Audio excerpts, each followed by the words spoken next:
Hello and welcome to the two-man power trip of wrestling. I'm your host, JP John Poz. With me today, very special guest, former five-time USWA heavyweight champion, tag team champion multiple times there as well, ECW tag team champion, Mr. Doug Gilbert. Doug, welcome in. How you doing?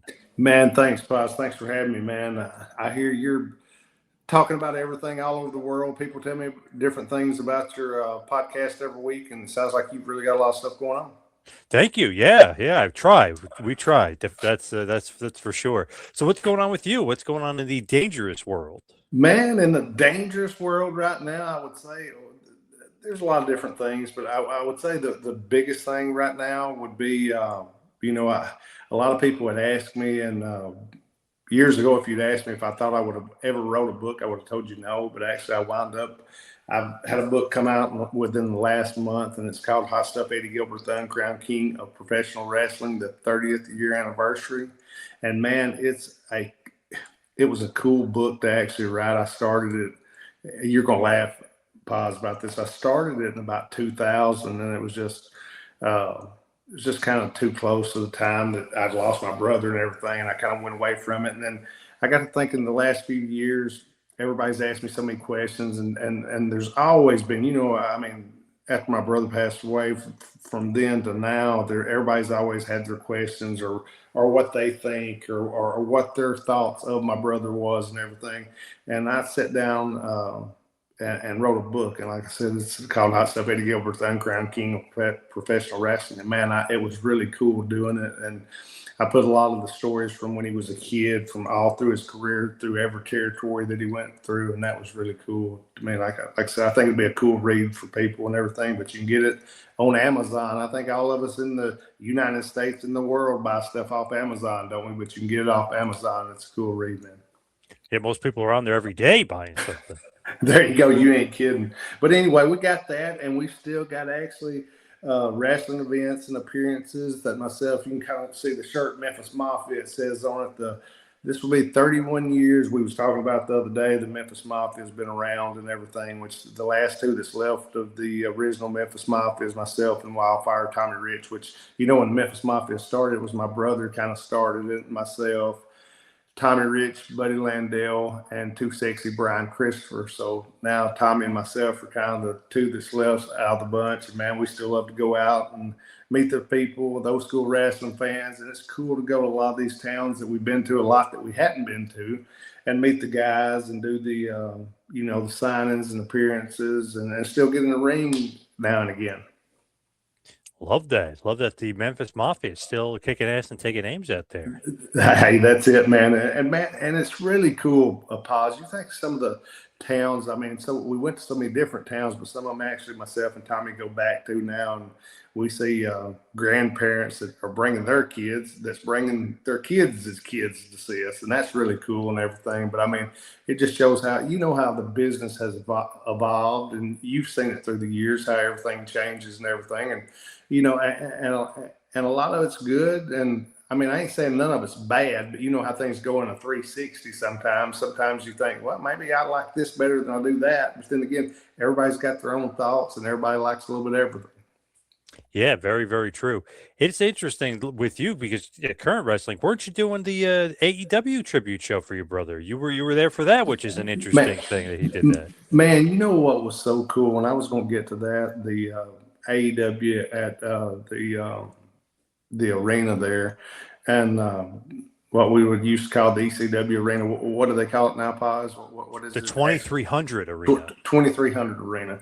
Yeah, and what was really cool about that, which as far as the AEW deal, man, they set that building up, and it looked so nice and everything. Like, when we was there at the starting of it all, there was, and I'm not knocking it. I'm glad it was there, a place for us to run and everything, but it was nothing like how Tony Khan had it set up. It was just freaking great, man. Like he had what was they there? Didn't they take like 8 shows, I think, there or something like that? And they did like a residency there, and man, it was super nice. And he had the place set up, and it was so cool. And just imagine going back after 30 some odd years to that same building myself, going back there, and Tony calling you out to the ring, play your music, whatever, you go out to the ring.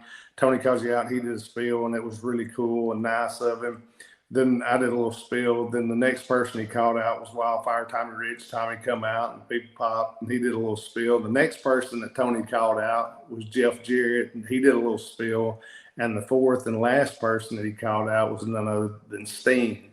And Sting did a little spiel and talked about, you know, there would have been no Sting without Eddie Gilbert and everything. And man, that was really cool to me, Poz. I thought that was a cool thing.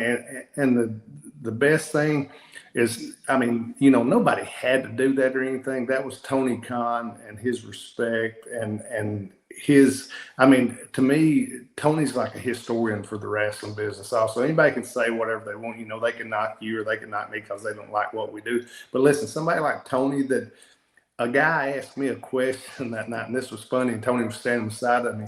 And as I started to answer the guy, before I could answer the guy, Tony answered him. But what it was about a date, a year that something happened in one of the territories that we was at. And as I was getting ready to say it, Tony said it, and I looked at him and I said, man, is there anything you don't know about wrestling as far as history-wise? I mean, super smart dude. And like I said, I've got all the respect for Tony as far as you could have for someone. Like I said, he didn't have to do that for Eddie, but it was because they was at that building and he knew when it started. Eddie was the one that was there that started. You know, I don't think Eddie gets a lot of credit for I think he gets a lot of credit for a lot of his booking things, but some of the things that he started, I don't think he gets a lot of credit for. Totally agree. Heyman's getting too much credit there for that. That's for sure. Oh yeah, and I don't even want to say that, or that's what it'll be. This whole show will be Doug right. Said by him, and I ain't got nothing. I wish, you know, Poz, as we grow older, I don't know if it means we grow wiser. Some people yes, and some no, because I listen to some people still sends me a lot of clips of things, and some of the people that are a lot older than me and you, they're still very silly. So I don't think a lot of people do grow wiser, but as I look at things, man, I would like for it to be good for everybody and everything. But I mean, you know, some people's it's just not going to be that way. But like I said, man, it was cool. I thought it was so cool that AEW did that, and I've worked for them on some different things and will probably work for them on some different things in the future. But to me, I've got nothing but respect for the Khans and for AEW and all their guys that work for them. They all work really hard and they're real respected. I mean, as far as to the guys that come in and everything.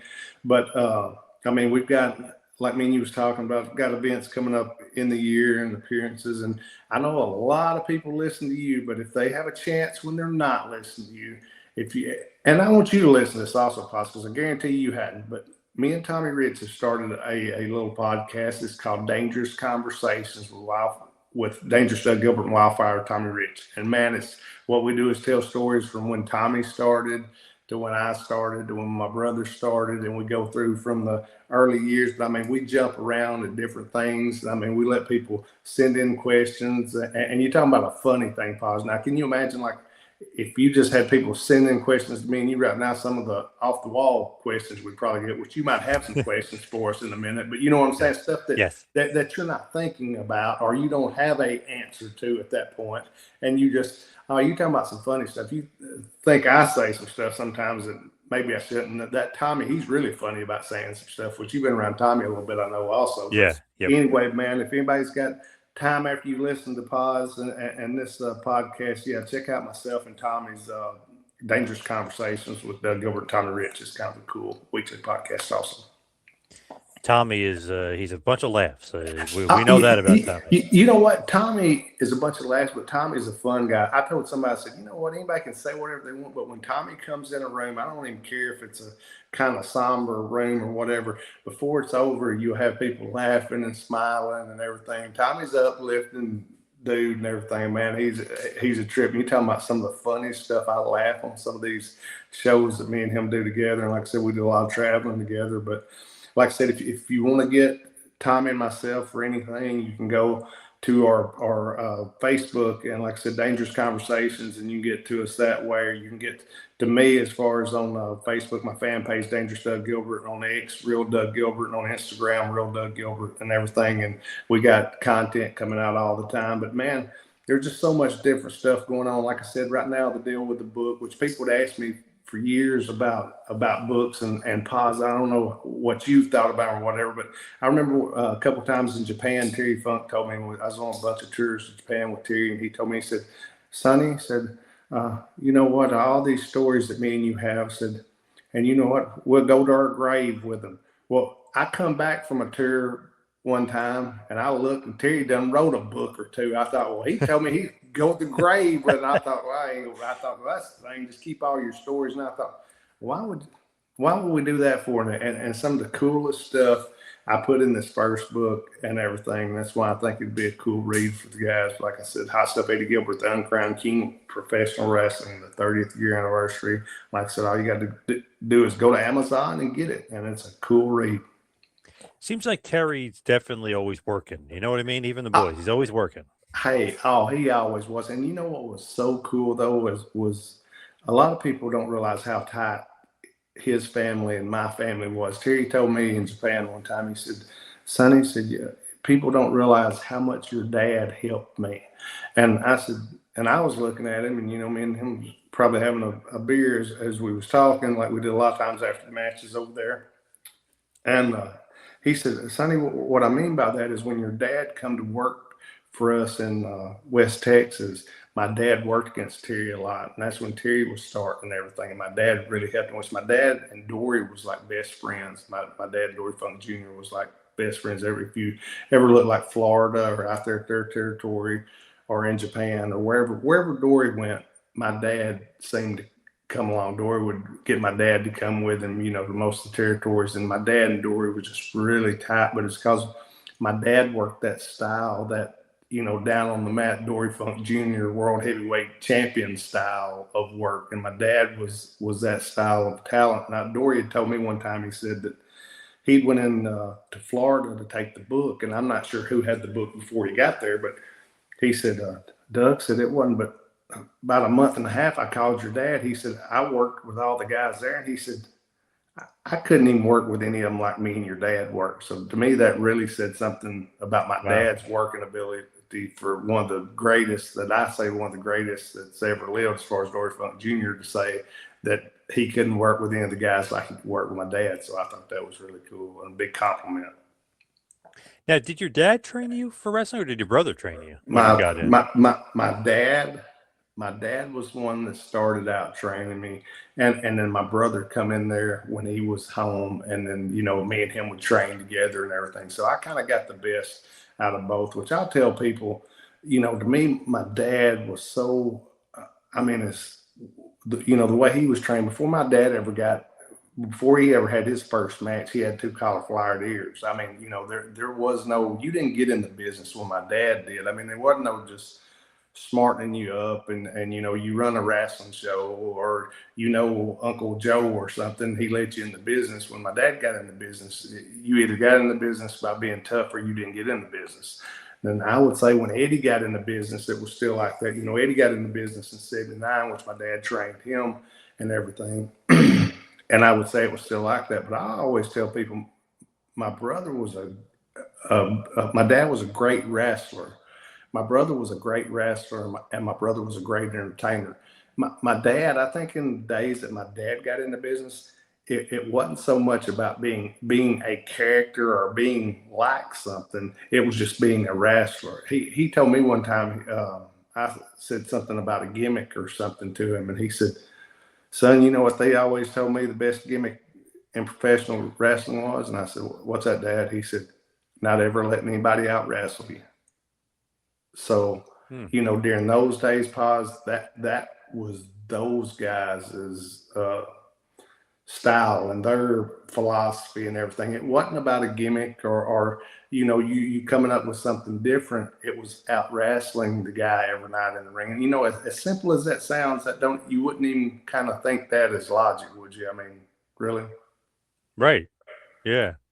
But I mean, that is cool, and it makes a whole lot of sense. And when he said that to me, I just, you know, I kind of looked at him and I thought, well, that's, you know, that wasn't kind of the way I was going as far as question wise or answer wise. What I was thinking of like different guys that I'd seen with gimmicks or different that would catch your, you know, your train of thought to make you think, wow, this is something different. And this is not just out wrestling, it's something different. But he was exactly right. And it was out wrestling, and that was a gimmick. But here's the thing, my dad was so great at wrestling, and I tell people this, and my brother was so good at wrestling, but so good as far as entertaining. And my brother always thought from when he was a kid about being a booker, and he wrote cards from when he was 12 years old. And in this book that I wrote, I put a lot of this in, a lot of the different chapters from when he was a kid all the way through his life and everything. But I tell people, you know what? My dad was so good as a wrestler.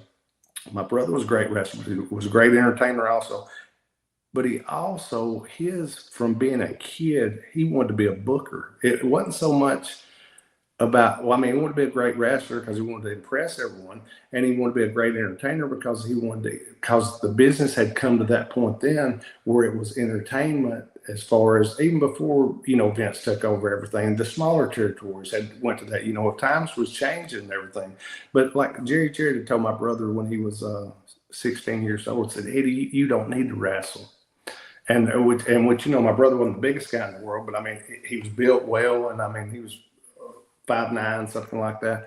And, but anyway, what Jerry Jarrett meant by that, you don't need to wrestle, Eddie would write the cards out. And when Jerry Jarrett would ask him about like some of the cards that he'd wrote out, Eddie would say, well, are you going to do this next week? Or he would give him like an idea of things he could do 2 weeks down the road. And Jerry Jarrett's thing was said, Eddie, you don't need to ruin your body or go take bumps and everything. You need to just book. You can book a territory. You tell them you can own a territory yourself and make a lot of money. But my brother wanted to work. He wanted to book. And, I guess he wanted it all. So he done what he wanted. Man, what a career for Eddie too. Up until that point, I know obviously we know the tragic end, but up until then, man, his feud with Lawler is so memorable. Feud with Funk, even up here in the East Coast here, his feud with Funk is epic. Oh yeah, positive. That's what I was going to ask you about. Like you were saying about the AEW tribute. I thought that was so cool because it was in Philly, yep. and you know how as far as the fans in Philly are and Baltimore are, and you know what, I loved going up there, and man, I had a great time. I went up for about 2 years, almost every weekend for Dennis Corlews of the NWA when they were. Oh yeah, NWA New Jersey, yeah. Yeah, when they was going well, and remember they was running about every weekend at the work.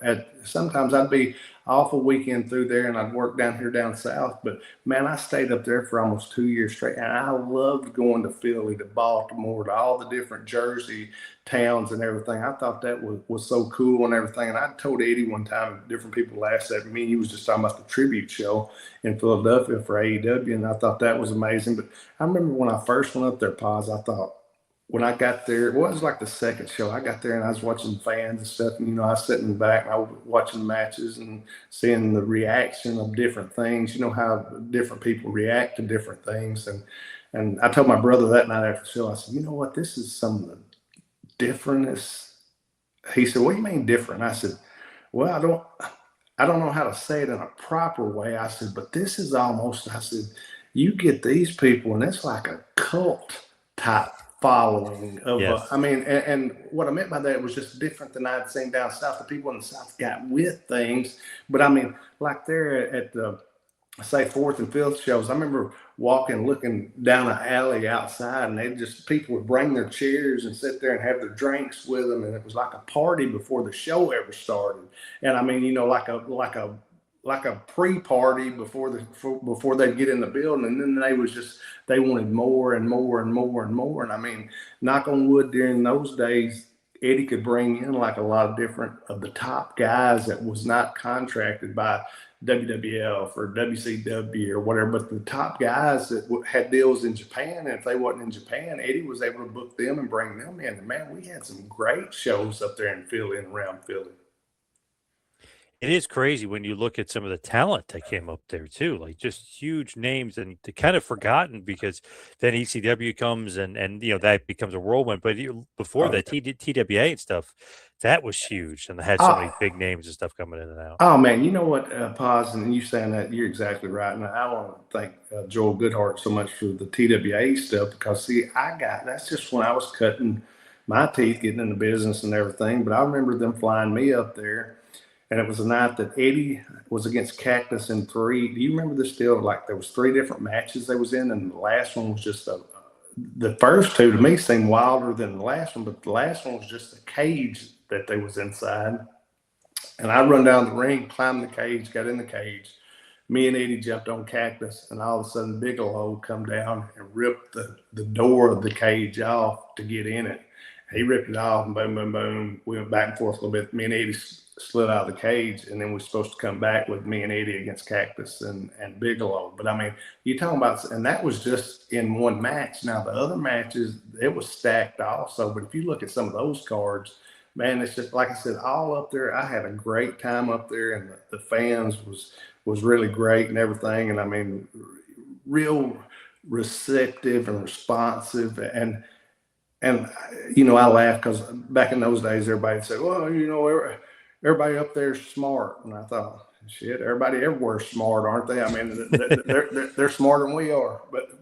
But I mean, it was a cool, and you know what I mean by saying that. It's definitely not a knock on anybody, but it was different. And anywhere you went, it was different. And you'd have to see, you could go to a place and you could be the most over person in the world, but we could go to a different place and those people might not be buying what those people where we was at last night was buying. You got to feel everybody out and see how it was. But man, up there, it was just a different little atmosphere type. Definitely. When you were in the original ECW, did you think like, oh, this is going to be some big thing, or was this just kind of, like another booking, if you will? Did you kind of see it becoming as big as it became? You know what it was, and I thought that it was going to be a big thing, but I knew right here was the whole thing for it to be a big thing. I was going to Japan every other month at that time, and I mean, me and Eddie had a place in Philadelphia, and I would fly out of Philly to Japan, and I'd stay over there like 2 weeks to 17 days, and I'd fly back maybe into Tennessee and stay at home a week, then fly back to Philly. And I'd usually wind up missing one show. And somebody asked me the other day, said, well, that show, you was always on the TVs. When you missed one show, did that mess anything up? I said, no. I said, because it wasn't ever like I was gone. And they said, well, Doug, how was it not like you was gone? And Poz, I told the guys, I said, because there was a guy that filled in for me. I mean, if you remember, I was under a hood and I was the Dark Patriot, right? Yeah. Do you know who the guy that filled in for me was? Now, the guy that asked me this a few weeks ago, he didn't know. Do you know who filled in for me? No. Mm-mm.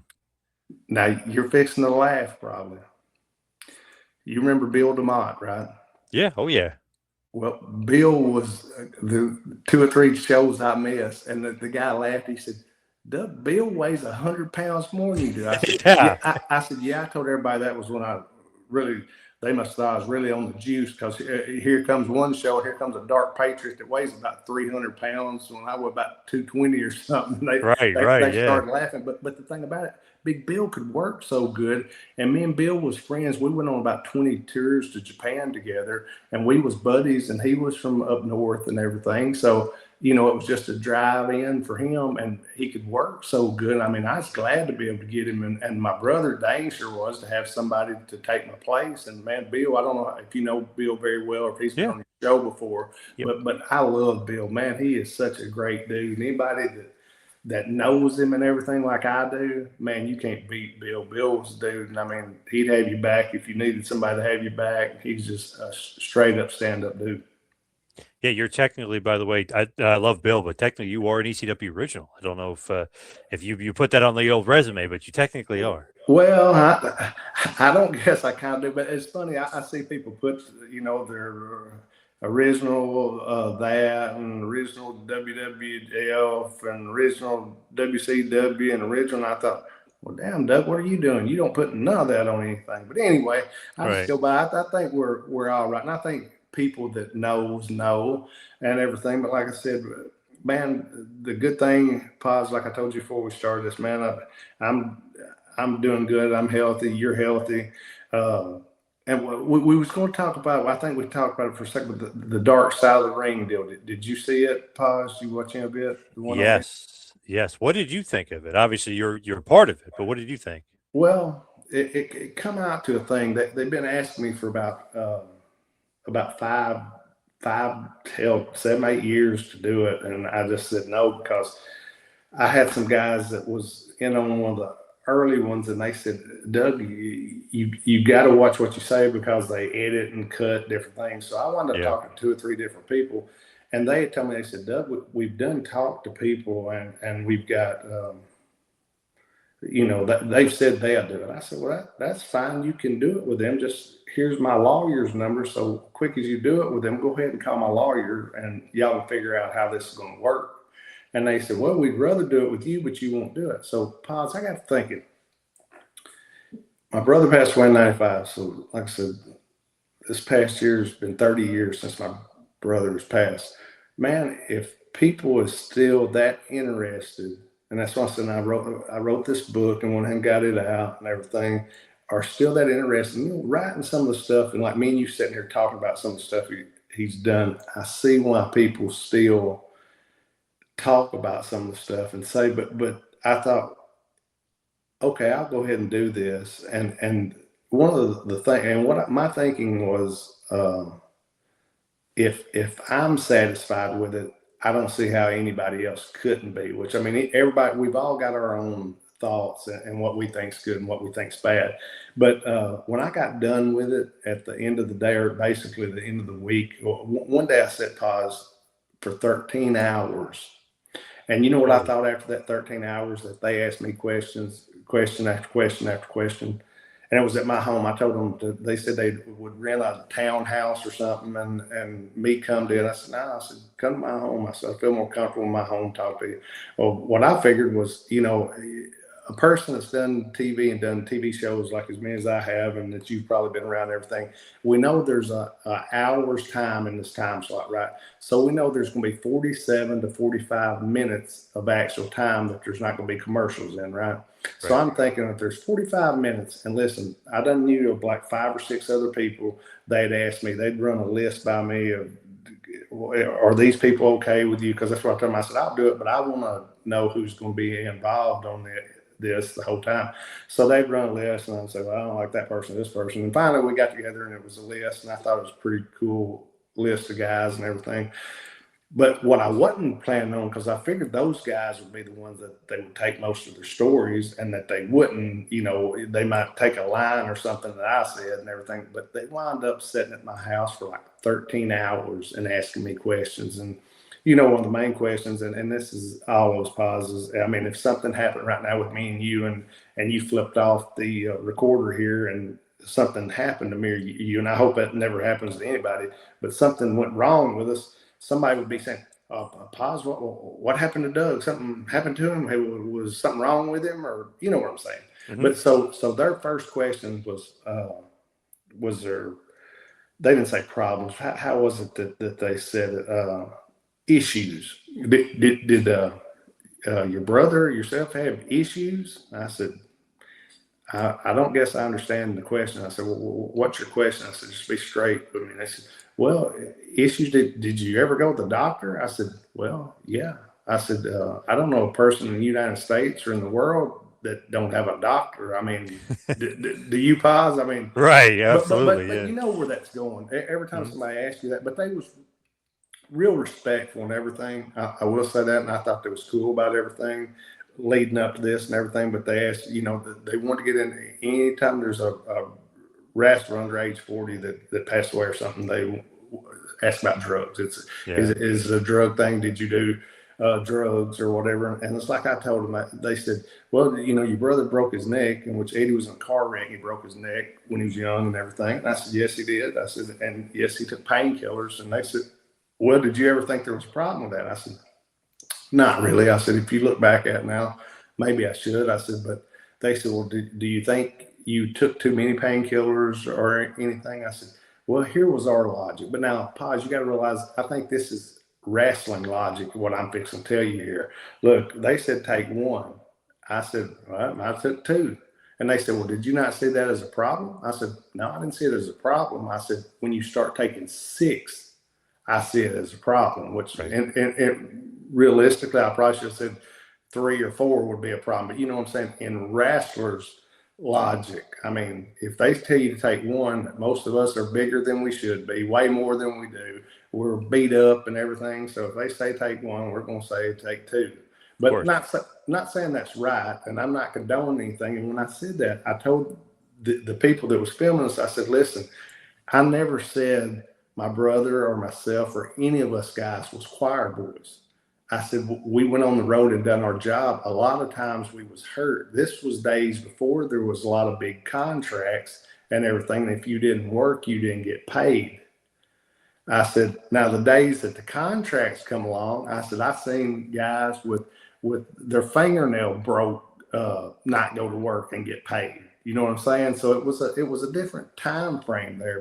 But I thought the dark side people, I thought they was real cool. I don't know. And like I said, if you saw it, Poz, did you think? I thought it was okay. Like I said, I think if I can think that, because I've got more respect, and I was my brother, I think's best friend. I mean, me and him was around each other more than anybody was. So, I mean, I got more respect for my brother than I know anybody else in the world does. So, like I said, I didn't want to be anything that I thought would be bad. And that's one of the reasons I put it off for years. And then when they started telling me, well, we can do it with you, or we can figure out some way, in which I thought, man, that's going to wind up getting into litigation, because it'd be something bad if I'm not the one that does it. Now, me, I thought it all went good, and I thought it was good, but now everybody else, I don't know, when you watched it, what you thought about it, or... I know, I liked that. I thought it was pretty good. You know, it's sometimes like Ludwig Borga, they actually buried him. So it's like you never know when the guy passes away if they're going to bury him or not. I didn't think they really buried Eddie that much. Right. Well, I mean, I don't see how, and it's like I told the dude, I said, man, I'll carry you through his life, as far as, like I was plugging this book before. In this book, what I go through with it, from when my brother was a kid, I go through every territory that he was in and him booking, and you see how because a lot of people ask me, so what is the stigma, and what 30 years later is people still talking about your brother? What made him so attractive to people for them to still talk about his ideas and stuff? And what I did in this book, I went through the territories with him that he booked, like from when he was a kid to when he started working in here for Jerry Jarrett, to Kansas City, and every chapter's like it is one of those deals. But I kind of write what I think draw the people to my brother and everything, as far as a person and a booker and a worker, where everybody says that, you know, because different people has got their thing. They either loved him, and most people didn't know as far as about the booking as far as fans, but either they loved his work, or that they loved him as far as working, as far as his style of working, or like when he managed for Watts, they say they loved his managing for Watts, which I told some people the other day, the only way, you know, Eddie was off 3 or 4 days, and Vince McMahon Jr. flew him up to Stanford, and he talked with him about coming in. We flew back home, and he was going to think about it. And he called Bill Watts and told Bill that he went and talked to him. And Bill said, well, what are you going to do? And Eddie said, well, if you'll give me the book, I'm staying with you. And Bill Watts said right then, said, well, you're my new booker. So that's, you know, one of the stories that hadn't been told, I don't think, a lot and everything, but that was how that all unfolded. But it was different. What I think is so cool is, like I said, it's been 30 years, 1995. My brother passed away, and people today still send me stuff and different quotes and different things. And I think about different things I've done with my brother on the road, and why people, and that's the question I get most, is how is he still asked about? Like the people on that dark side of the ring, they said, your brother's been one of the guys that had, since this has started, that people's always wanted, but we hadn't been able to get you to do it and everything. But so that's how all that come about. But I thought that was kind of cool and everything. Yeah, I thought it was pretty good, pretty respectful for the most part. I liked it. I liked the episode. You never like you said with that show. You never know. Sometimes they bury guys, so you never know. Well, that's what one guy told me, and I told one of them. I said, "Look, dude," and this was one of the guys here. I said, "Man, y'all been real nice, and they give me like everybody thinks like I saw it like months before it come out, right? Well, they send me a thing a day before it comes out. It's a special little code where like I can watch it on here. But like if I wanted to send that code to you and say, hey, Poz, here, watch this, tell me what you think. You couldn't, one person could open it. Like, it was either going to be me opening it or nobody opening it. So I thought, and my wife asked me, she said, they sent you that code, you want to watch it? And I said, no. And she said, well, now they sent it to you, you don't want to watch it? I said, let's let everybody else watch it first and I'll watch it next. I said, if they do something, because I told the dude here, I said, listen, the reason I hadn't wanted to do this is because people tell me that they've been on here and y'all cut some of the words out, which like me and you're talking here. If you cut some words here or there out, you could probably make something sound I don't want to say bad, but make it sound like something that we're not saying, right? And everything, and which you probably know of the guys I'm talking about. And I was trying to think who had told me that, but man, like 2 or 3 of them had told me that they had threatened lawsuits and stuff. And I thought, well, man, I don't want to get involved in no kind of, nothing like that, unless I don't want any kind of lawsuits or anything. But I don't want anybody cutting my words and making something sound totally different. Also, because like I said, the thing to me, man, I always respect my brother so much. I don't want anything to come out that just tried to knock him or bury him or anything, because that's just, that was the furthest thing from anything. And like I said, I thought if I was happy with the product of what they did, that I think everybody else would have to be happy with. And I don't even really know Poz anything that, and which I could go back and look at it and might find a word or two here or there that somebody said, but to me it wasn't nothing that anybody said that was really bad. If somebody did say something, they said, oh, you did this or did that. Well, listen, Poz, which one of us haven't done something bad? If you can find him or her, I'll pat him on the back. Right, absolutely. Now, I'm always curious with you, because like you said, maybe a little controversy, maybe you've said some stuff. Back when you were, I guess it was, it's Memphis, but I guess it's a little bit of post USWA here. It's probably Power Pro. Right. When you shoot on Lawler, is that on Jerry the King? Is that a real shoot? Because you're saying Brian Lawler is his son, Randy Hales is a crack at it, all that stuff. Well, is that a real shoot or work? Here's the thing: half of that, let's say half of it was work. And what I was saying, even if it was right, they were supposed to have cut the mic off upstairs. What it was supposed to have been, I was supposed to have been talking, and the audience, when they cut the mic, the only person that was supposed to be able to hear me was the people right there in the audience. Nice. Okay. They never cut the mic. So, but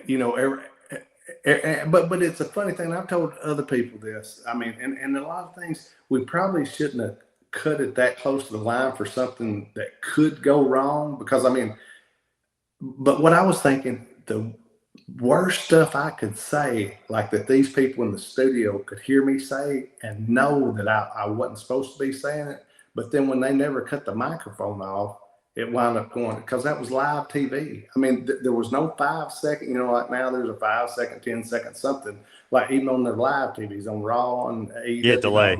There's a delay. There was never a delay, a 1 second delay on Memphis TV. When it come out on the mic, that was straight live. And to me, I thought that was one of the things that made that TV so cool and made everybody know that everything was real out of it.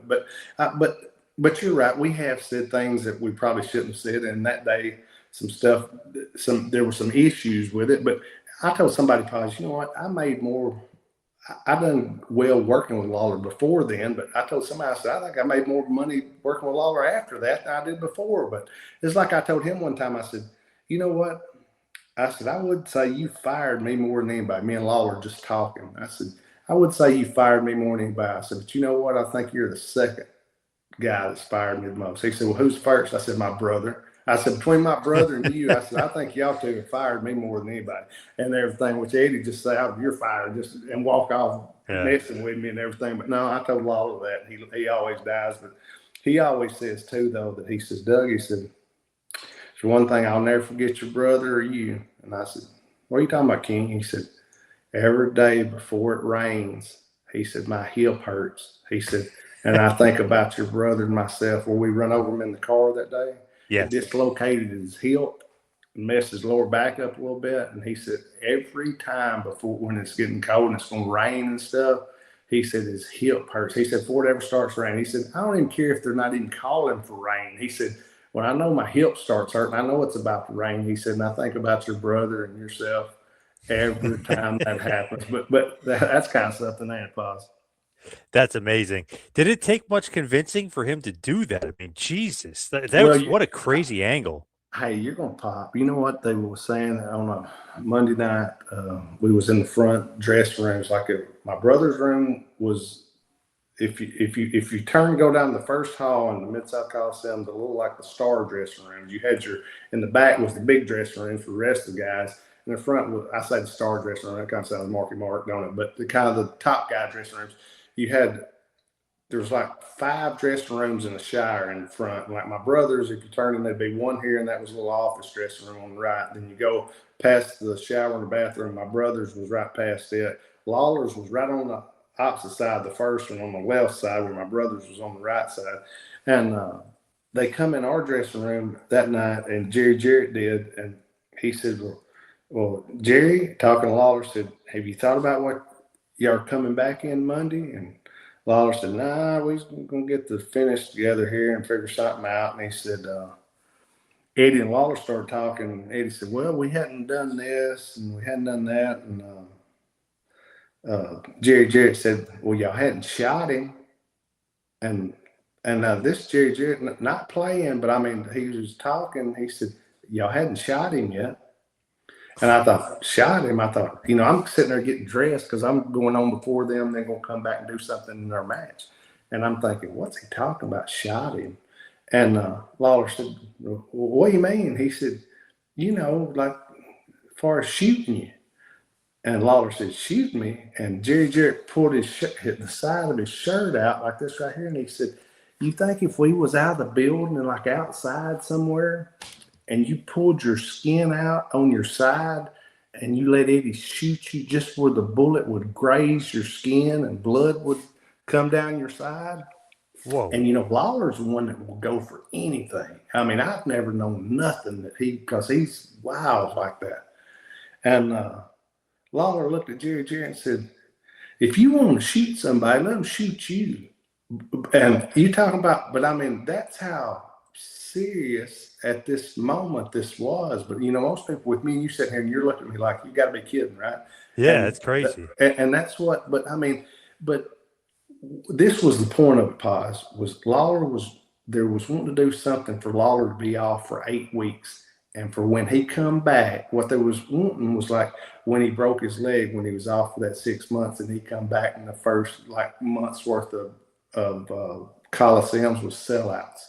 But you had to do something serious to him. So Jerry Jarrett was going to get that serious, all right. Jerry Jarrett was ready to shoot him. But anyway, so they decided against that shooting. But the next thing was Eddie said, "Well, what if we run over you?" And Lawler said, "Well, in college," he said, "I was trying to impress this girl one time, and I told one of my buddies to come towards me in a car, and I'd jump up on the hood and slide off." He said, "But I told him, make sure don't be doing over 15 miles an hour." So Lawler said, "That's what we can do. Y'all run over me on TV." Well, that sounded good at the time and everything, but we did the angle in the studio. We go out of the studio. I run to get the car, pull it around.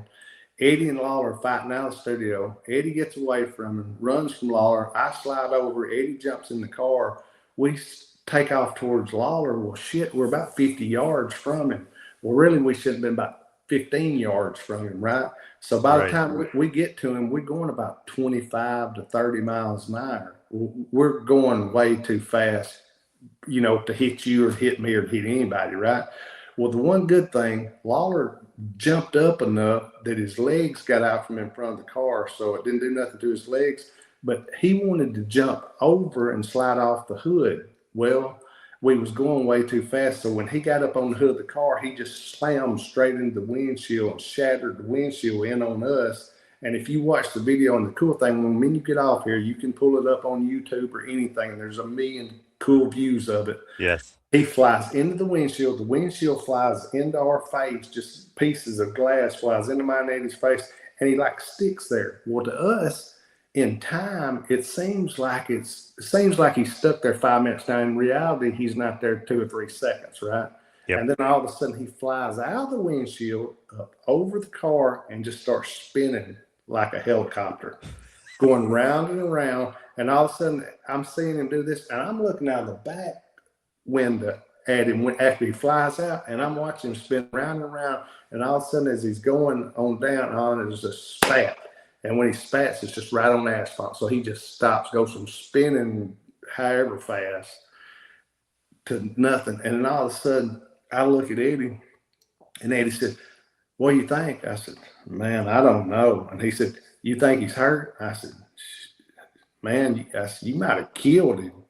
And Eddie said, "No, serious." And I said, "Man, I'm serious." I said, I don't think he killed him. I said, "But I think he's hurt." So we pull like 2 blocks around the station and pull behind. Well, by the time I get out of the car and walk in the station, Lawler is laying like in the middle of a big production room in the floor, just moaning. I mean, like with that hip that's dislocated, he's got it's laid out one way and his other leg's like, and he's just kind of moaning. Well, I walk in that room and I grab him on his shoulder. I said, "Man, you gonna be okay?"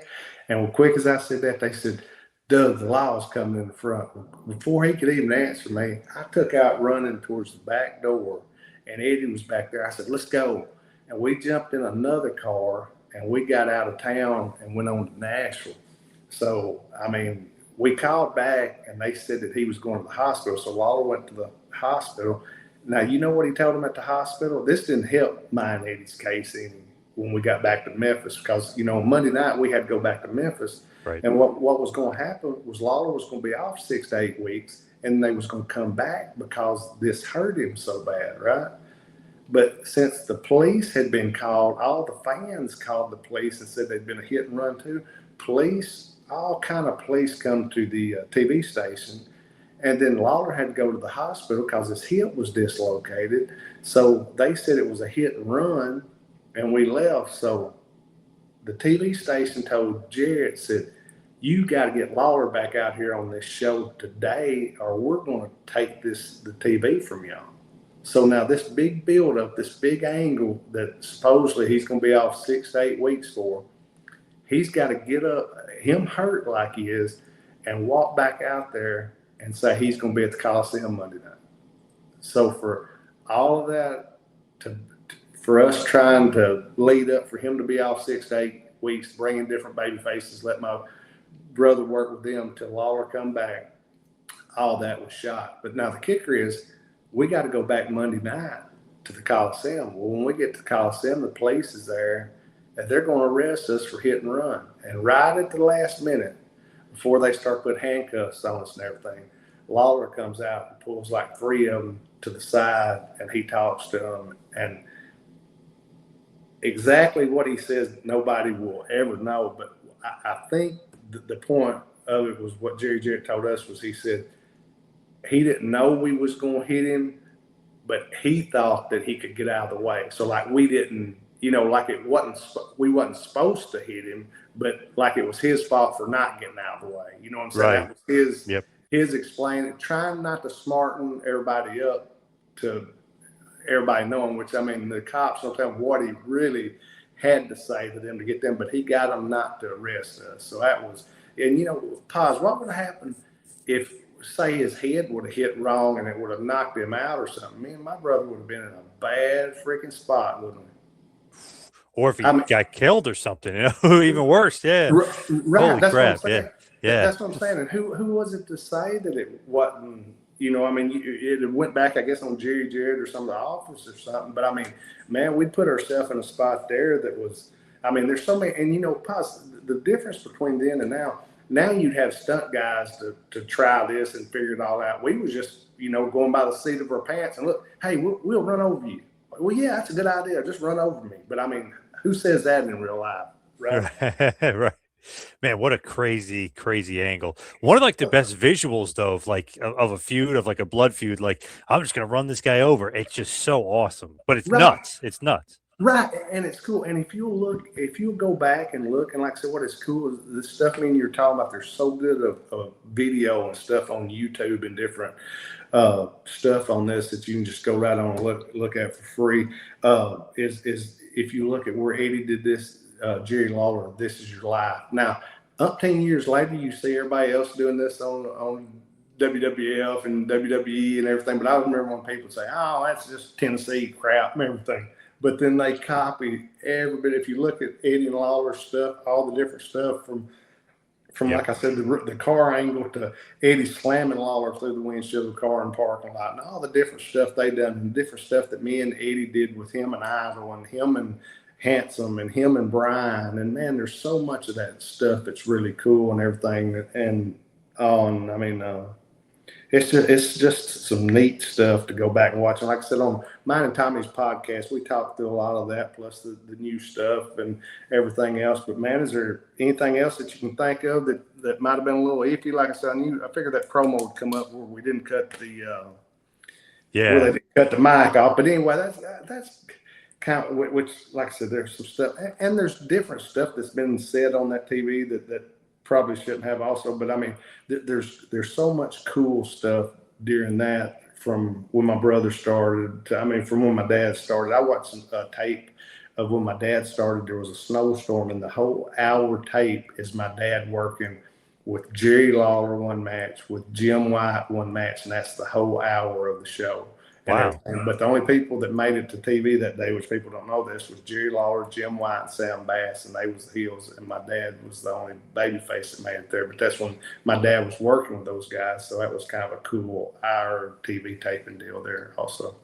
But anyway, Poz, is there anything else you can think of about Eddie's history or mine? It's been a minute since I've talked to you. Yeah, I was just curious. 1996 WWF Royal Rumble. Obviously, the USWA relationship with WWF gets you in the Rumble. What was that, like a one and done type thing? Not technically one and done, but like, was that just going to be a short stint, or should you have been signed, or were you going to be signed for long? Well, you know what would have been cool if I would have used my head a little better than I did. It would probably been a lot better for me. But I worked for Vince Jr. Half a dozen times or so. But during the time you're talking about, I was, like I said, and I go back to this, not that this makes it right or anything, but I was going to Japan every other month. I was working the territory here. So when I wasn't in Japan, I'd come right back and start working this territory in Memphis the next day, right? And then Lawler got me that deal.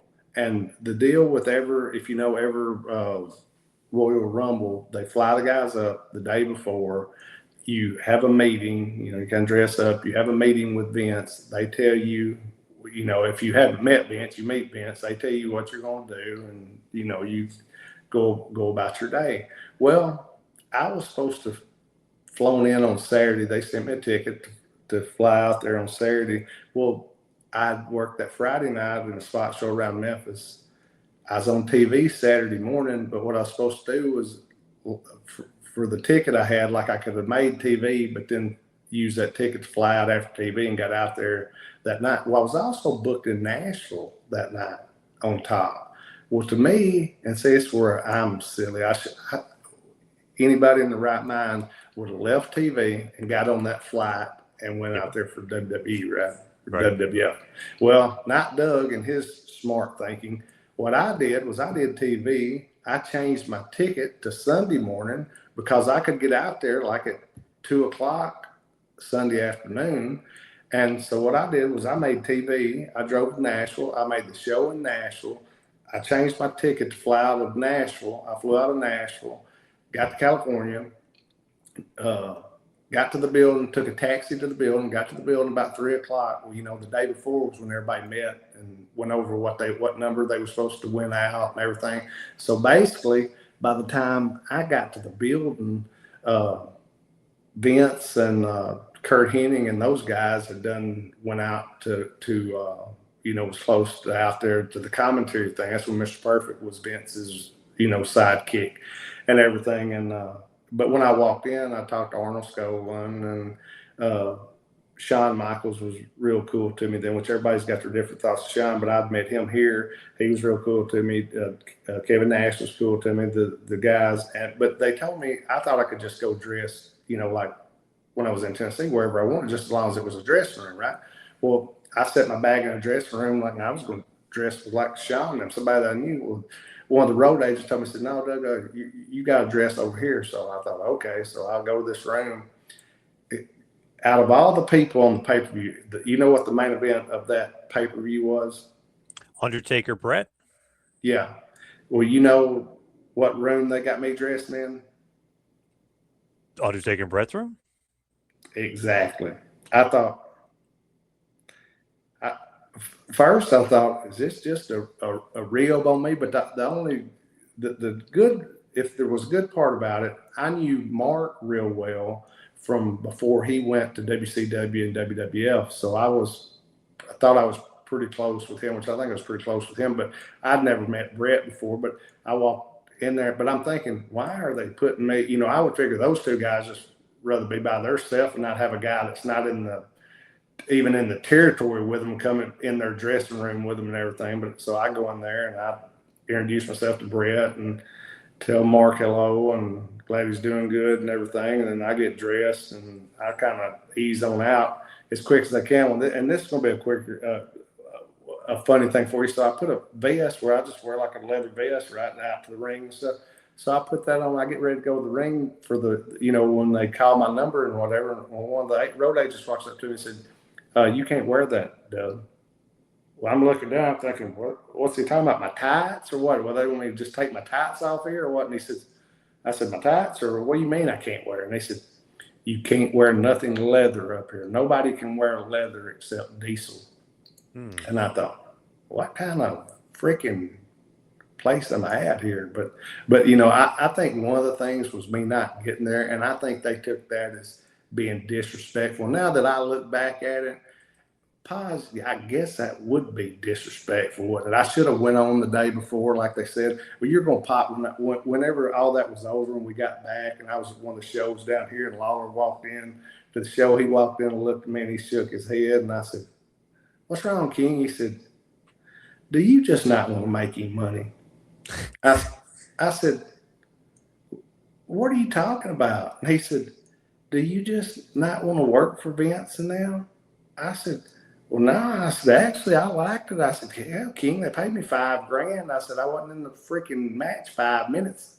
And he said, yeah, but you didn't even come. He said, you changed your plane ticket. You flew in a day late. You missed the meeting that you were supposed to have. And I thought, Poz, what can you say to somebody that's right? Just, yeah, you're right. Got me. Yeah. But here's the thing, and this is not right. And like I said, anybody else would have done different than what I did. But my logic has always been, and it was wrong logic. Look, I'm going to Japan. There's no politics. All I got to do is work hard. As long as you work hard, I'm going every other month to Japan. That's guaranteed. I come back home, I take a day off, I go right back to work on the road here, work 6 days a week. So, it's kind of one of them deals. If I'd have been looking and I probably need to be a lot smarter than I was, but I would have went up there and freaking sure played the politics game, and Lawler said would have made a lot of money, which Jerry Jarrett had me set up to go to where was it they went that one time, like Kuwait or somewhere for 3 weeks. He had me set up to go there, and that's when Vince had got mad at the honky tonk man and fired him. And they was making me outfits and was going to call me the king of rock and roll. Well, Jerry Jarrett said, we're going to sing you, and this is when you're going to go. And I said, I don't know. And he said, well, what do you mean you don't know? I said, well, I'm supposed to be in Japan one of those weeks out of the 3 weeks. I knew they got tired of hearing that, but here's the thing, Poz. If say he's making, let's just say between $3 and $4 grand in Japan a week, and times that by 3 and you're going every other month. Well, in those days, plus you was working while you was home, that was good money. Oh yeah. But then again, people tells me, "Oh, you've been so much better off if you would have went to work for WWF or WCW. It'd been better for you." And you know what, Poz? They're probably right, and I'm probably the big dummy here, but I won't never forget. Lawler's funny. He just shook his head at me and said, "Do you just not want to make any money?" He's right. Yep. But you're exactly right. But I mean, we live and learn. And knock on wood, though, I'm still alive today. And like I said earlier, me and you was both doing good. We're healthy and sitting here talking and everything. So I could say I should have done a few things differently. But man, it'd be hard for me too. I mean, when you're when things seem to be going well for you and you're happy with your life, it's kind of hard to think you do too much different, Poz. Very, very true.